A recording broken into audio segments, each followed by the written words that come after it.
Hello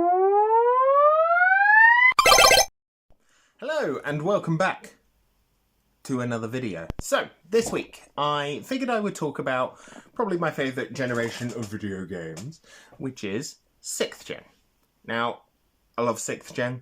6th gen is the Gamecube, the original Xbox, the PS2, and the Sega Dreamcast. Now, there may have been a couple of others in there, but in general, those were the four that sort of covered that that generation, sort of stretching from 1998 through to 2006. Technically 2014 if you want to go down the route of the PS2, but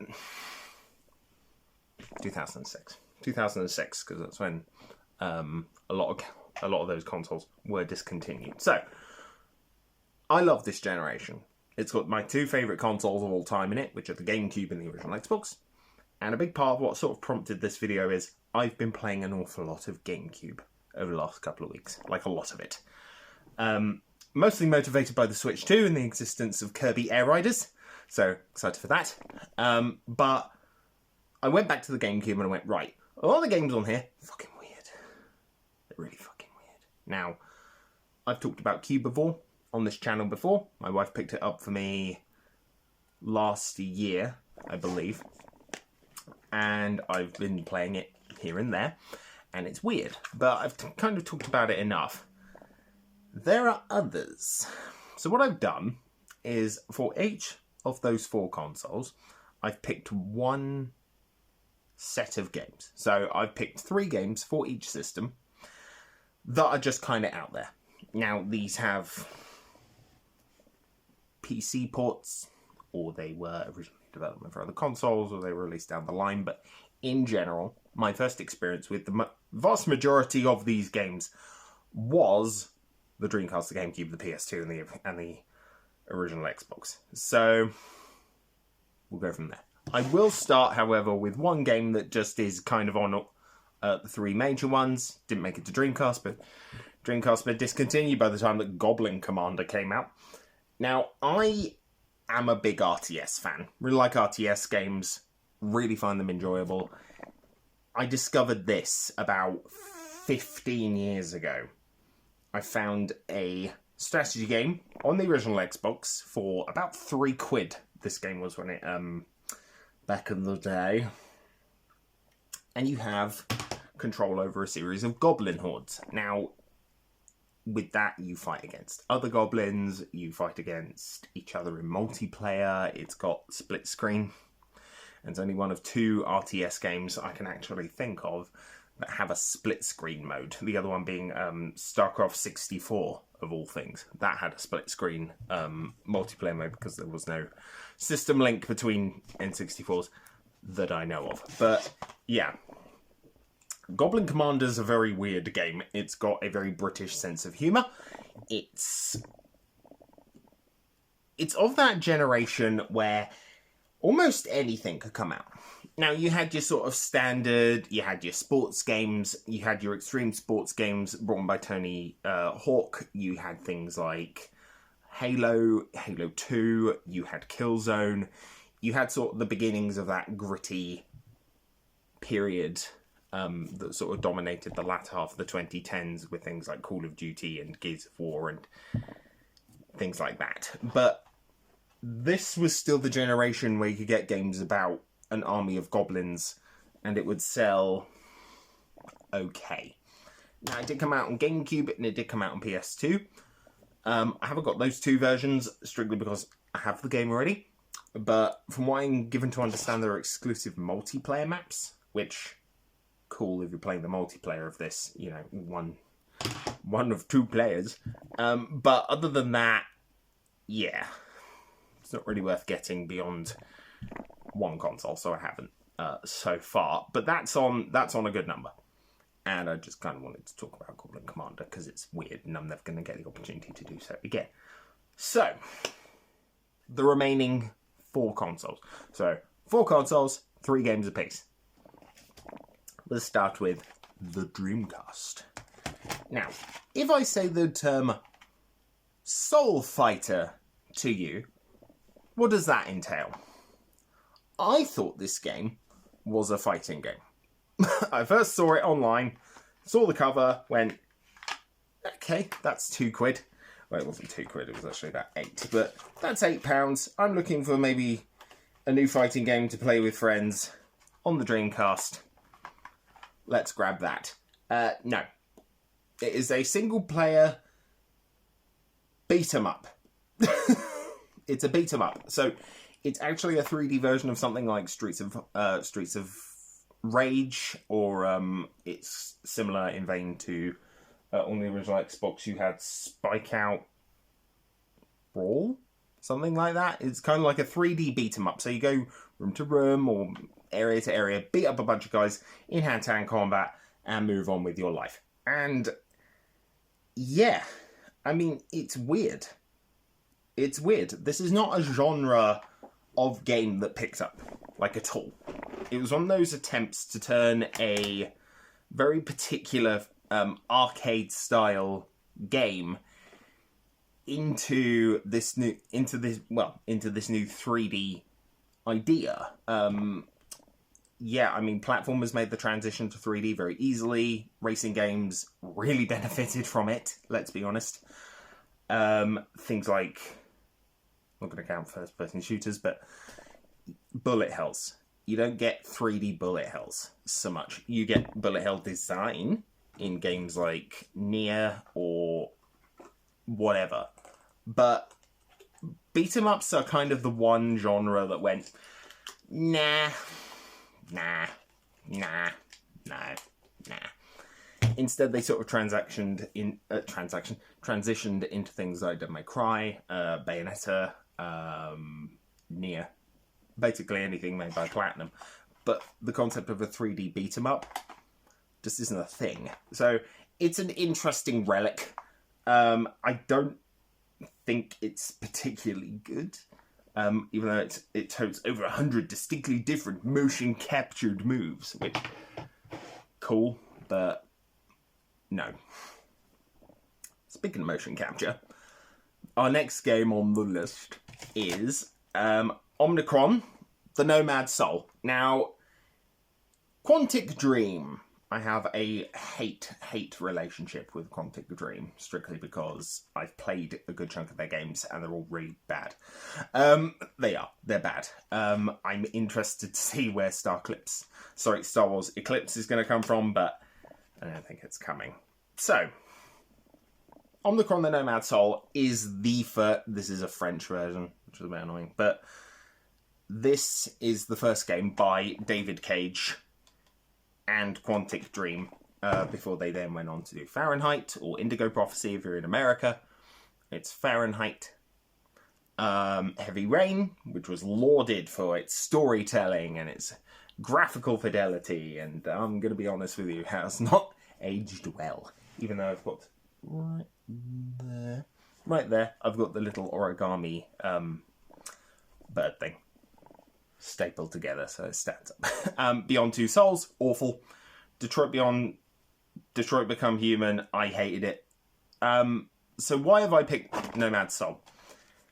Simple. It's like a weird, bad version of Deus Ex combined with David Bowie.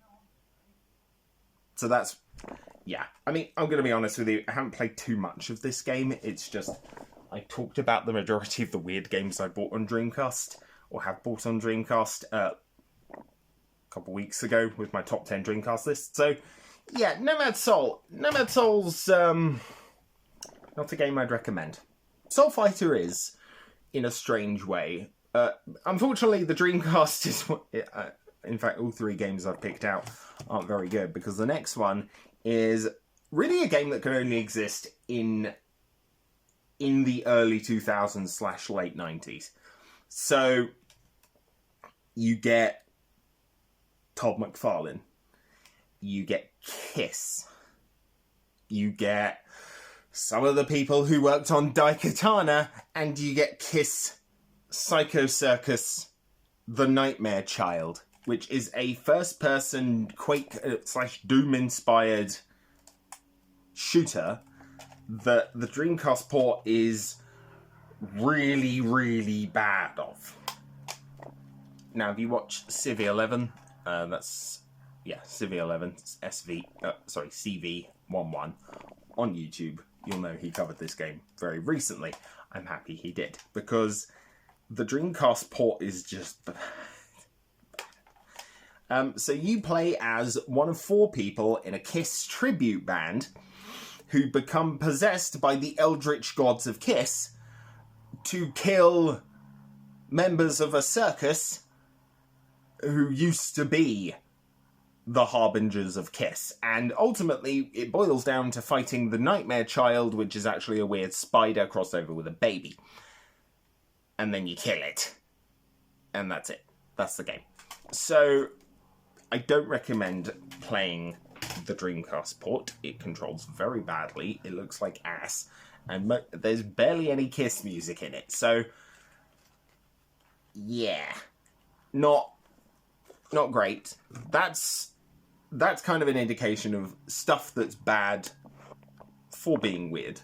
Let's be fair. These games are strange. They're not particularly well put together. They are either oddities of being a transition from 2D to 3D that just doesn't work. They are ports of a game that is bizarre in its concept and poorly executed, or they're just the start of Quantic Dream's library of crap. At least as far as I'm concerned, most of their games are terrible. So where does that leave us for the big 3? For the big 3 of that generation. I'm going to move that there. For the big 3 of that generation. I'm going to start with the PS2, because it's not my favourite system, but there are some weird games on there. And I'm going to start off with Trapped. Now, Trapped is actually Deception 3, I think, in Japan. But basically, it's a game where you play as Princess Allura inside of a massive old castle where you have to set up rooms with a series of traps to lure enemies into, where they are then brutally murdered. I picked this game up about 15 years ago. I haven't played it yet. I haven't actually played Trapped. Now, I played Deception 4. Deception 4 was fine. It's okay. It's not amazing. I had it on PS4 very briefly before I got rid of it. But, yeah.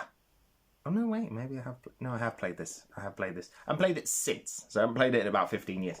But from what I remember of Trapped, it was just a whole bizarre... It was a bizarre concept to begin with. But it's such an interesting game purely in the sphere of what the PS2 was doing, which was being the Wii of its generation. You know, it had a lot of shovelware. I can turn around now and see Space Invaders Invasion Day. Or, let's do it again, Star Trek Elite Force. There's a lot of stuff on that system that's just awful. But hidden in that massive library, I think it's like 1,200 something games, absolutely nuts. In there are some really weird gems. And this is a good example of that. It's a game that you wouldn't really conceive of today. Like, don't get me wrong. You get things like Orcs Must Die, which is mostly a tower defense. It's sort of a tower defense game, except it's sort of a trap 'em up as well. It's about setting up these ludicrous, kind of emergent gameplay moments. But it's about using the tools at your disposal, and you're completely helpless. Even in something like Orcs Must Die, which is as close to Trapped as I can really think of, you're not helpless. You are entrapped. You are completely defenseless outside of the ability to summon traps, and that's just genuinely very interesting. There were other games on the PS2. These ones are a bit weird, though. So, one's a port, and one is a game you don't really hear about, which is Savage Skies. Now, this was supposed to have Ozzy Osbourne in it. It was supposed to be a heavy metal game inspired by, I want to say, Black Sabbath. I could be horribly wrong, but that's weird, right? Instead, they were like, oh no, he's pulled out last minute. We're going to have to rework the entire game into this, where, yeah. It's basically, it's similar to Panzer Dragoon Saga. You fly around, well, more like the open mission areas of something like Star Fox. You fly around maps, take out enemies. You go through about four different campaigns that are all very specifically odd. Like in one, you play as the resurrected soul of a king. In another one, you play as part of a collective mind hive of magical creatures. It's just very, very weird.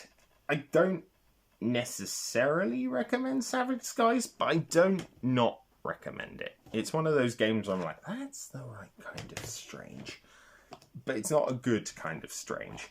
The good kind of strange goes to a PC port of a game by Planet Moon Studios, Giant Citizen Kabuto. Now, this is a weird one. So, Giant Citizen Kabuto is a game that's extraordinarily British in its humour. The same guys went on to develop Armed and Dangerous for various consoles. That's a game where you fight alongside a mole and a tea-drinking robot in gladiatorial armour, and you have a gun that shoots sharks. Similar vein. So, you play as three different races. You play as they're called the Mecharians? The Mecharians. The mechs are all Cockney, and they're all named things like Jim, James, Gordon, and Bennett.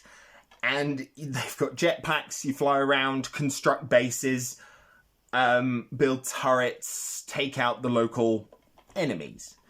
Then you play as this lady here, called Delphi, who is a Sea Reaper. She has the ability to, again, build bases, perform magic, summon tornadoes, and a kraken, a whole bunch of other weird stuff. Then you play as Citizen Kabuto, who's a giant dude who goes around eating loads of the local wildlife, can spawn mini versions of himself, and just generally wreaks havoc on the local ecosystem. Now, this game's really, really weird. It's really, really strange, but it's really funny, because it's got that kind of quirky British humour that Planet Moon were really good at. They did try to sort of do a re-release. Not even a re-release. They tried to do a remake, or a sequel, or a spiritual successor to this game. Oh, God. 5, 6, 7, 8 years ago? Something like that? About 8 years ago, they tried to reboot this, and it just did not go well. It unfortunately didn't pick up. The company didn't really go anywhere, and I think they've probably gone under by this point. But yeah, which is a shame, because this game is a whole kettle of weird.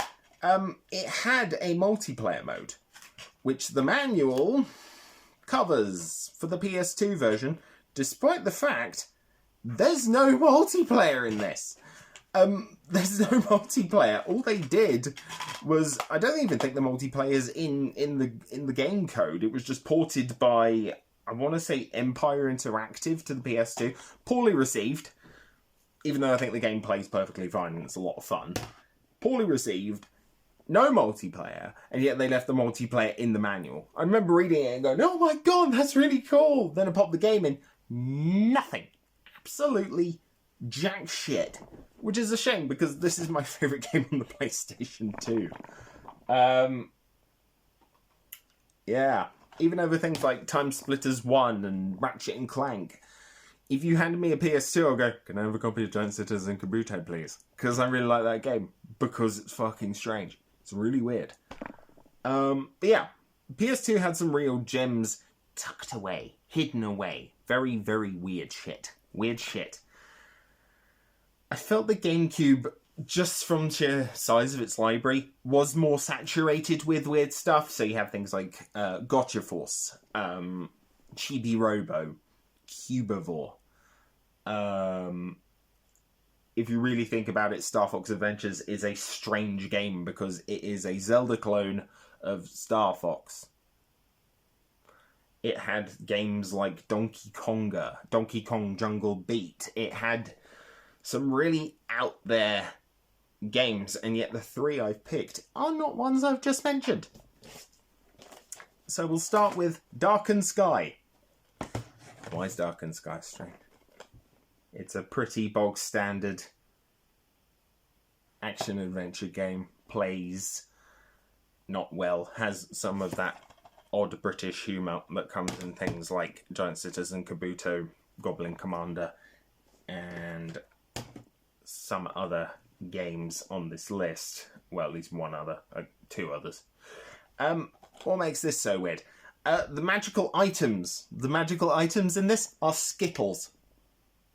The sweets, or candy if you're in America. They're sweets. And that is a whole other level of strange. This game's like 40 quid nowadays. It is very expensive. And you know what?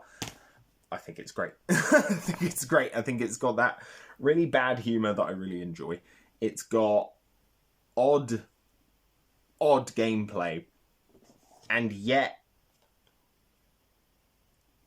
it's quaintly weird. It's quaintly strange. Had to grab it. Not the only game on the Dreamcast, on the Gamecube that had a whole other level of weird. Geist by N-Space.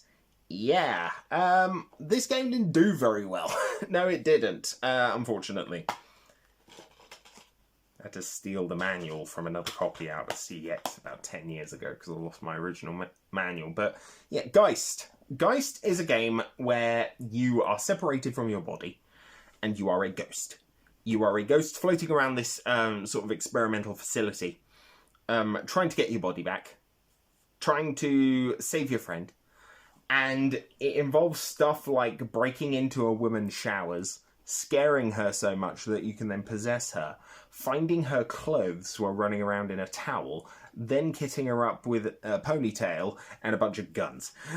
All to go rescue your friend, which is pretty crazy. The thing that really makes this, though, it's got ghost-based multiplayer. So, and I've played this. I played this with my wife and a friend of ours. It's really good. It's really strange. You get like possession deathmatch. So in possession deathmatch, you're running around as a ghost. You possess just people who just stood on the map like this, doing nothing. And then you take them over. So as a result, it seems like anyone can spawn from almost anywhere. And you can sort of coordinate with... because this does have 4-player multiplayer, but it's got 16-player bots.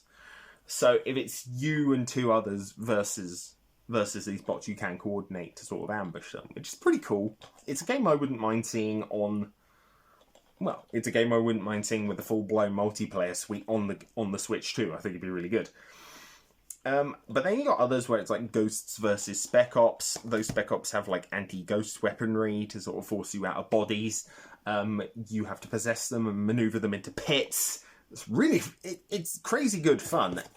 Ghosts a game I definitely recommend. It's just not, it's not one many people will comment on.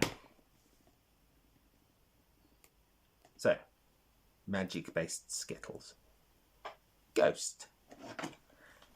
There's one game that tops that for strange, that isn't cubable. Doshin the Giant. Now, I love this game. Doshin the Giant is a god game, similar to Populous or Black and White 2, where you play as Doshin the Giant, sort of stomping around an island, building mountains, building villages, preventing tornadoes, blowing everything up when you've just had enough of them complaining, by throwing fireballs at their head. And it's bizarre. It really is it's not a game you get nowadays. It really isn't. It's developed by Pan Am, who also worked on its sequel where you have to piss on people.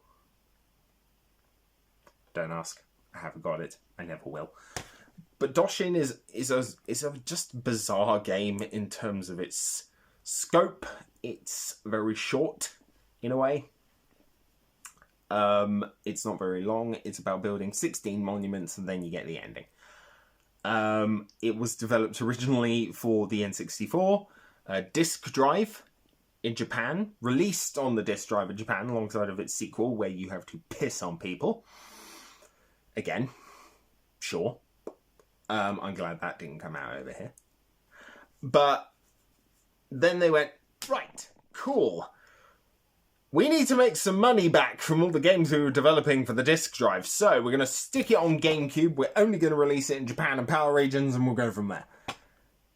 why did this get a PAL release? Like, I get it if it was just locked to Japan, because it's that kind of sentiment. It's that kind of strange, or culturally or you know, weird. It's weird. It's that kind of Japan weird where, cool. Yet they went, hey, let's spend XYZ hiring a translation team, porting it over to the Gamecube, and then doing a wide enough distribution in Europe where it's only about 90 quid nowadays. I picked this up for under 30. Bizarre. Absolutely mind-numbingly bizarre. It's not the only game from a dead system that made its way to another console.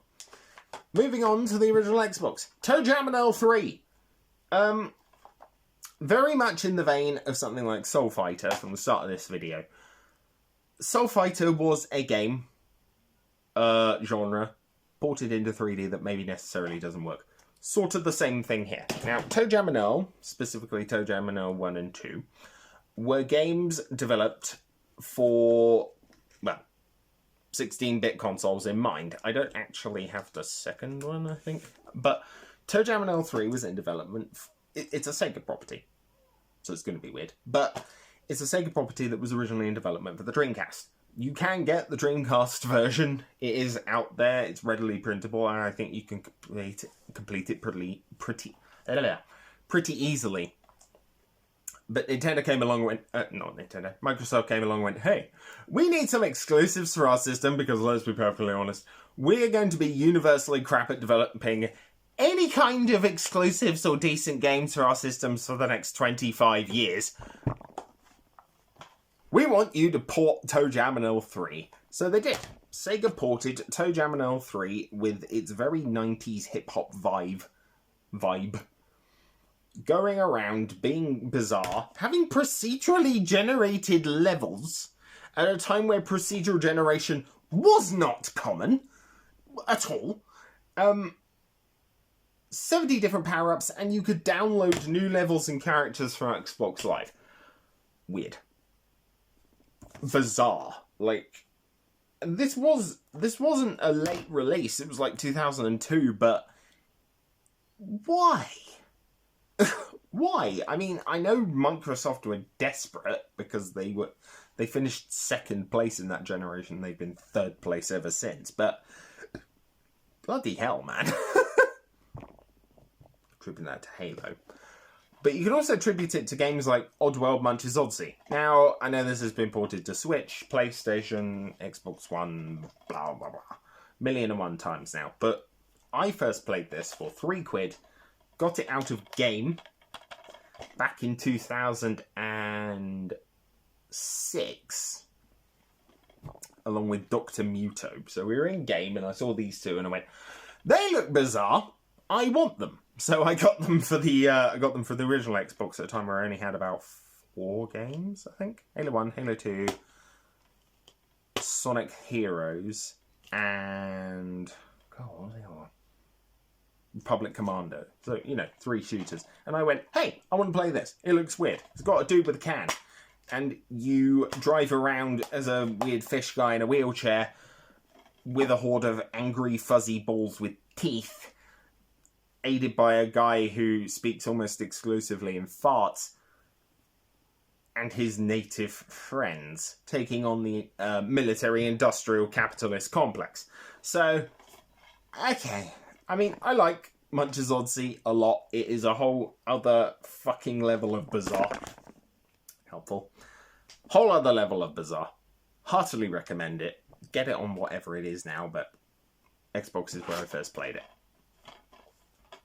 In a large way, I didn't play most of these games growing up. Munch's Odyssey was the one I did, and it sort of fueled my interest in the weird and the bizarre, games-wise. It also sort of fueled my interest in action strategy, so things like Brutal Legends, Sacrifice, Minecraft Legends, if anybody remembers that.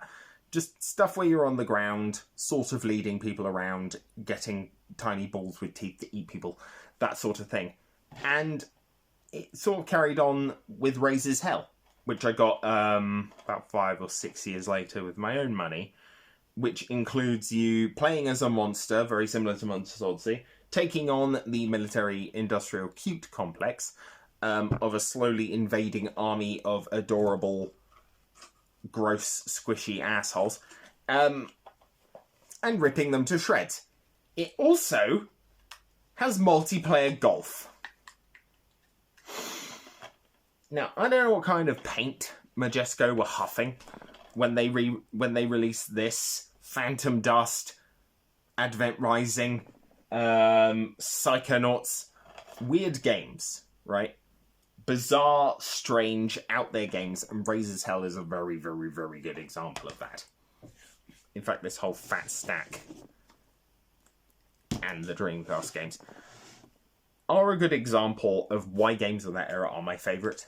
They were experimental. It's not like today. I mean, I watched the marathon playthrough. The marathon reveal from Bungie a few days ago. And I'm going to be perfectly honest with you.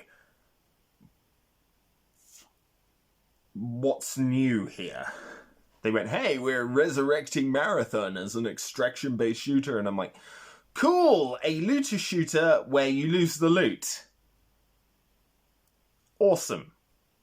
And not only that, there's none of the primary enemies in it that were in the original games. It's cash grabbing.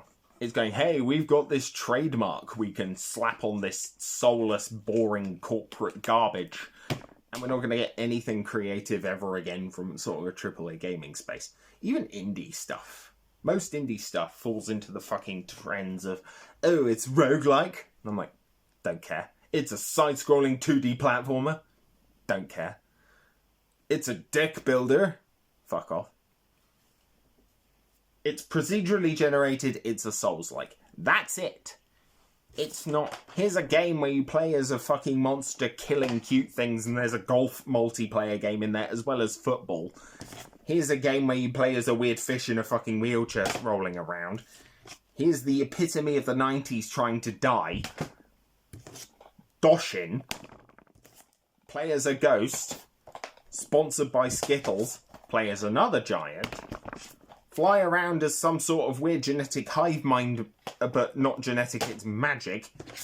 And feel trapped about things. It's just not as interesting. Gaming is not as interesting and weird and out there and experimental as it used to be. And that sucks. Because a lot of these games are really good. Some of them are terrible, most of the Dreamcast ones, but some of them are excellent. I love Doshin. I'm going to be playing this actually when we're done, because I've got my Gamecube hooked up and I'm going to be playing it when we're done. But yeah, it sucks. It's a shame.